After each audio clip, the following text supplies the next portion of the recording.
அப்ப அரசியலுக்கு வர பெண்கள் தான் நாங்க என்ன போட்டு ரோட்ல இல்ல எங்களை போற வரவனா என்ன வேணா பண்ணிட்டு போலாம் அப்படிங்கிற மாதிரி. அப்ப நான் அண்ணாமலைக்கு சப்போர்ட்டா பேசினா உங்களுக்கு அக்கா அக்கா இல்லனா நீங்க அப்ப அண்ணாமலையை நான் கேள்வி கேட்டேன்னா நான் டேஷ். ஆனா நீங்க என்ன பண்றீங்க? போன வாரம் நான் கண்டனம் தெரிவிச்சா இந்த வாரம் எனக்கு அர்ச்சனை. அப்ப எனக்கு என்ன கேள்வினா, இப்படி அண்ணாமலை அவர்களுக்கு மனைவியோ அது போல நாங்களும் இன்னொருத்தவங்களுக்கு மனைவி தானே. திமுகவுக்கு யாராவது ஒரு பெண்ணை தலைவராக்குவீங்களா? அவளை ஏன் கனிமொழி அக்கா இருக்காங்கல்ல, உதயநிதி ஸ்டாலினை விட கனிமொழி அக்காவோட அறிவும் அனுபவமும் கம்மியா? இங்க மேயரம்மாவே ஆக்கிடுவோம். ஆனா மேயரம்மாவே இந்தாமா மாமா உட்காருமா, இந்தாமா நெஞ்சு பதில் சொல்லுமா, இந்தாமா போ, இப்படிதானே. இப்ப நானே இப்ப போன வாரம் வந்து அண்ணாமலை அவர்களை பத்தி ஒரு கேள்வி கேட்டிருந்தேன். எங்க வெப்சைட்ல வந்து மெம்பர் ஆகிறதுக்கு மட்டும் ஆப்ஷன் இருக்கு, எக்ஸிட் ஆகிறதுக்கு ஆப்ஷன் கொடுங்கன்னு சொல்லி கேட்டிருந்தேன். சோ அந்த வீடியோவை எடுத்து போட்டு அவ்வளவு கேள்வி கேட்டு அவ்வளவு கெட்ட வார்த்தைகள் என்னைய திட்டின பசங்க அத்தனை பேரையும் எனக்கு பர்சனலா தெரியும். அத்தனை பேரும் என்னை அக்கா அக்கா அக்கா. அப்ப நான் அண்ணாமலைக்கு சப்போர்ட்டா பேசினா உங்களுக்கு அக்கா அக்கா இல்லனா அப்ப அண்ணாமலையை நான் கேள்வி கேட்டேன்னா நான் டேஷ். அதுல நீ என்ன கேள்வி எல்லாத்தையும் என்ன சொல்றீங்க? தேனா வார்த்தை தான் பெண்களை. ஏன்னா அப்ப நீ ஊப்பி கொத்தடிமைகளுக்கு உங்களுக்கு என்ன வித்தியாசம்? அப்ப எல்லாரையும் தேனா தேனான்னு கேக்குறீங்களே, அப்ப நீங்களா என்ன வேலை பார்த்துட்டு இருக்கீங்க? கொண்டு போய் யார் யார் கூட போறாங்கன்னு கூட்டி கொடுக்குற வேலையை தான் நீங்களா பாத்துட்டு இருக்கீங்களா?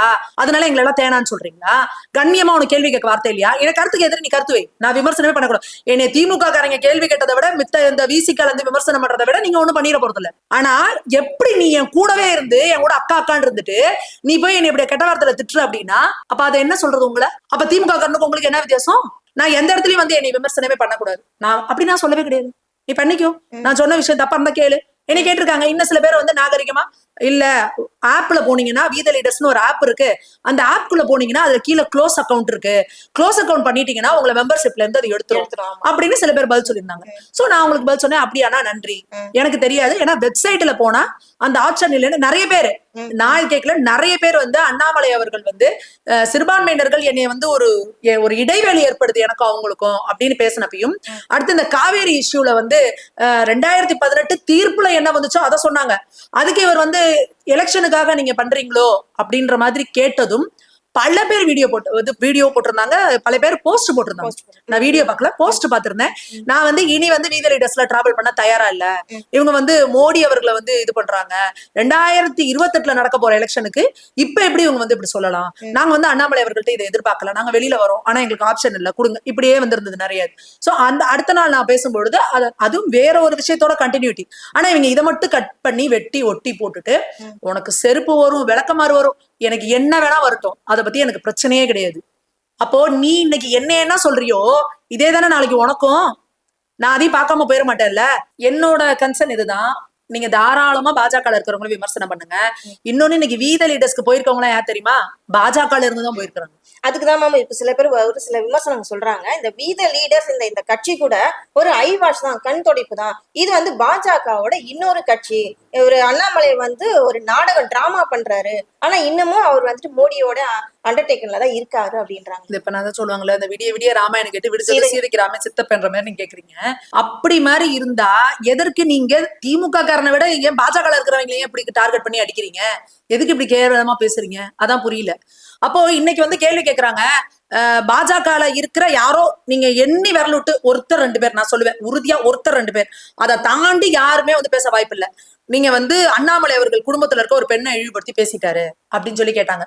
அதை ஸ்கிரீன்ஷாட் எடுத்து போட்டு இதுதான் பாஜக வளர்ப்பா RSS வளர்ப்பான்னு அவ்வளவு பேரும் போஸ்ட் போடுறீங்க. அப்போ இந்த வீத லீடர்ஸ்ல இருக்கிற பசங்க, வார் ரூம் பசங்க, பாஜக இருக்க பெண்கள் அத்தனை பேரும் இவ்வளவு கேள்வியா பேசுறாங்கல்ல, அப்ப அதையே நீங்க கேள்வி கேட்க மாட்டேங்கிறீங்க. அதை ஸ்கிரீன்ஷாட் எடுத்து போட்டு கேளுங்க, கண்டனம் நான் கண்டனம் தெரிவிக்கிறேன்னு சொன்னேன். நான் சொன்னேன் அண்ணாமலை அவர்கள் மனைவியை பத்தி பேசுனது அயோக்கியத்தனம், பேசி இருக்க கூடாது, இது தப்பு.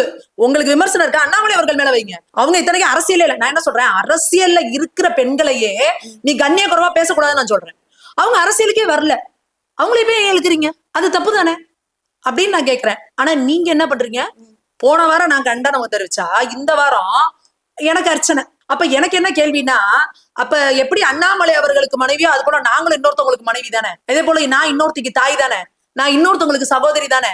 அப்ப என்னோட அம்மாவோ என்னோட அப்பாவோ என் சகோதரனோ என் புள்ளையோ, என் பசங்க நீ காலேஜ் படிச்சுட்டு இருக்காங்க, என் பசங்களும் பார்க்கும்பொழுது இவங்க எல்லாருமே என் ஃப்ரெண்ட் லிஸ்ட்ல இருக்கிறவங்க, என்னோட ஃப்ரெண்ட்ஸா இருக்கக்கூடியவங்களே என்னைய டேக் பண்ணி இவ்வளவு அசிங்கமா திட்டுறாங்கன்னா, அப்ப என்னோட குழந்தை பாக்குறப்ப என்ன கேட்பா, ஏமா இவ்வளவு வருஷம் நீ அண்ணாமலைன்னு ஓடுன, இன்னைக்கு ஒரு கேள்வி கேட்டதுக்கு உன்னை ஏமா இவ்வளவு கெட்ட வார்த்தையில திட்டுறாங்க. அப்ப என்னோட உணர்வுகள் எப்படி இருக்கும்? அப்ப அண்ணாமலை மனைவி அவர்களுக்கு ஒரு நியாயம், பாஜக இருக்க பெண்களுக்கு ஒரு நியாயமா? அப்ப நான் என்ன சொல்றேன், எந்த அயோக்கிய பயலா இருந்தாலும் சரி, பெண்களை இழிவா பேசினா தப்புதான்.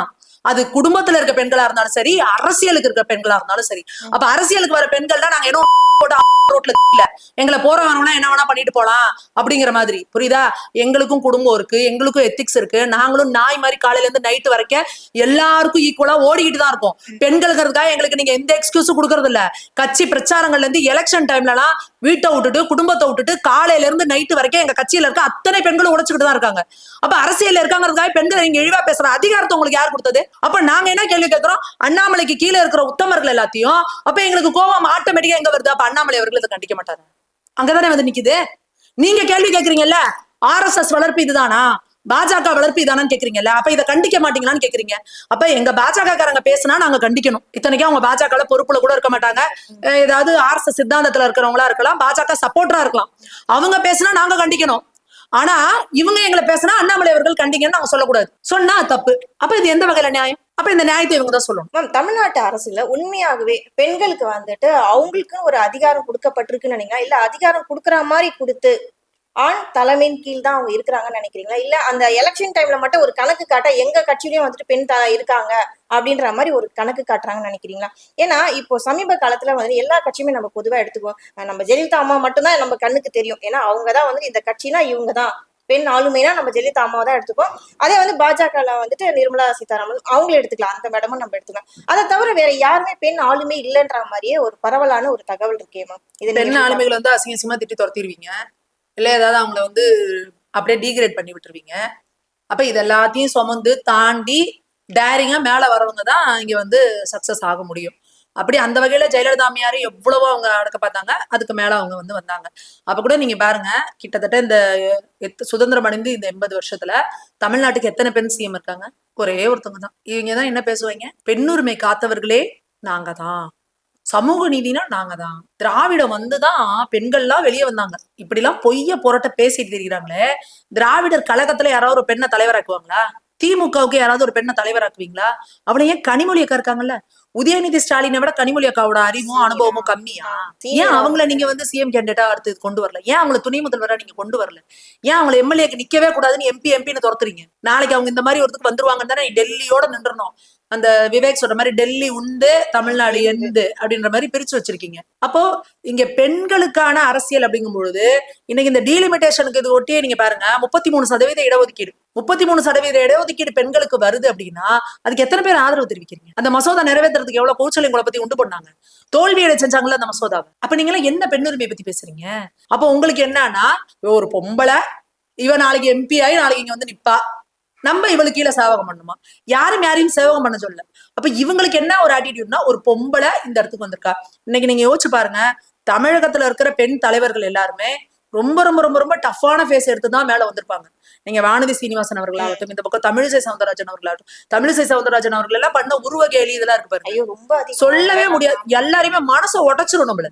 நீங்க யோசிச்சு பாருங்க, தொடர்ந்து அது பாத்தீங்கன்னா அந்த இடத்துல ரொம்ப ஸ்போர்ட்டிவா சிரிச்சிட்டே கடந்து போயிருவாங்க. அவங்க வெளியே ஸ்போர்ட்டிவா எடுத்துக்கலாம், மனசு இருக்குல்ல. எல்லாருமே இங்க மனசு இருக்கவங்க தானேங்க, யாருமே இங்க ஒரு கல் இல்ல. ஒரு கல்ல கூட போய் நீங்க 4 தடவை கொத்திக்கிட்டே இருங்க, அதுக்கு வலிக்குங்க. அப்போ நீங்க அவங்க அரசியல் கருத்துக்களை விமர்சனம் பண்ணுங்க. நீங்க ஏன் இப்படி பேசுறீங்க இப்படி, அதுக்கு நாங்களே சொல்லியிருக்கோம், இல்ல அக்கா இந்த கருத்தை சொல்லிருக்க கூடாது, அதை நாங்களே சொல்லியிருக்கோம். கருத்தை சொல்லுங்க. உருவ கேலி பண்றதுக்கு இங்க எல்லாம் எல்லாருமே உலக அழகிகளா எல்லாரும்? அப்ப எது அழகுங்கிற விஷயத்த யாருங்க டிசைட் பண்றீங்க? அது எப்படி நீங்க சொல்லலாம்?